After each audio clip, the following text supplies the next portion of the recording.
हम तुम्हारे साथ हैं, तुम आगे बढ़ो, हम तुम्हारे साथ हैं। अरे ताबा निलेश भाऊ, अरे जिल्हा प्रमुख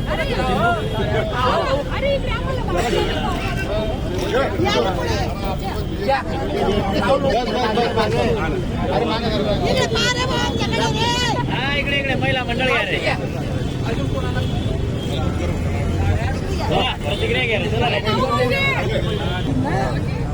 तुझा खाली घे, तुझा खाली घे, थोडासा खाली घे.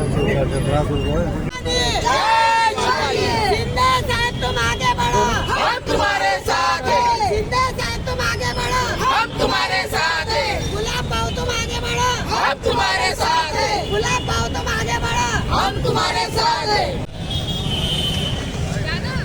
जय भवानी, जय शिवाजी।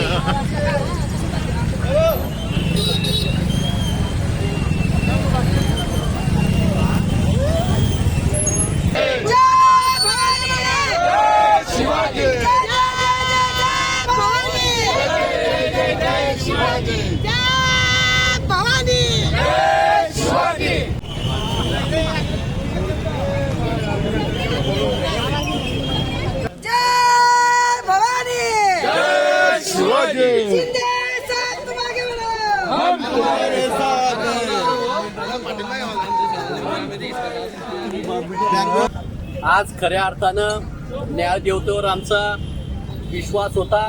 आज आमच्या बाजूने निकाल दिलेला आहे.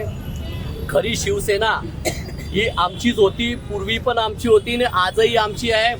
जे आपले महाराष्ट्राचे मुख्यमंत्री आदरणीय एकनाथ शिंदे साहेब ज्या पद्धतीने तळागाळाच्या सर्वसामान्य माणसांचे काम करतायत, लोकांमध्ये जात आहेत, त्यांचे काम करतायत, त्यांचे प्रश्न सोडवतायत, खऱ्या अर्थानं हा जनसामान्य माणसांचा आशीर्वाद आदरणीय एकनाथ शिंदे साहेबांच्या या ठिकाणी पाठीची आहे. आणि म्हणून न्यायदेवतेवर आमचा विश्वास आहे आणि प्रभू श्री रामचंद्रांचा धनुष्यबाण हा आमच्या बरोबर आहे.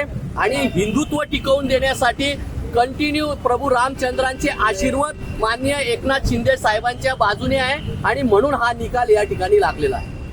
हा निकाल फिक्सिंग असल्याचं बोललं जातं. हे बघा, आपण जर बघितलं असेल याच्या अगोदर की पत्र्या घोटाळ्यामध्ये संजय राऊतांना जामीन ज्यावेळेस मिळाला तर त्यावेळेस न्याय व्यवस्था व्यवस्थित होती. आणि ज्यावेळेस कायद्याच्या तरतुदीने ज्यावेळेस शिंदे साहेबांच्या बाजूने निकाल लागतो त्यावेळेस न्याय व्यवस्था खराब ठरवली जाते. याचाही विचार आपण केला पाहिजे. हा निकाल नसून हे षडयंत्र आहे असे संजय राऊतांनी वक्तव्य केले. हे कायमच संजय राऊत सकाळी रात्री त्यांना स्वप्न पडतं, सकाळी ते उठता आणि काहीतरी बेताल वक्तव्य करतात. त्यांना जे स्वप्नात येतं ते सकाळी ते बोलतात. शिंदे साहेबांना राम हे नाव घ्यायची त्यांना हे नाहीये बुवा, अधिकार नाहीये. अहो, खऱ्या अर्थानं रामांचा आशीर्वाद एकनाथ शिंदे साहेबांच्याच बाजूने आहे. म्हणून कंटिन्यू निकाल हे साहेबांच्या बाजूने लागत आहे.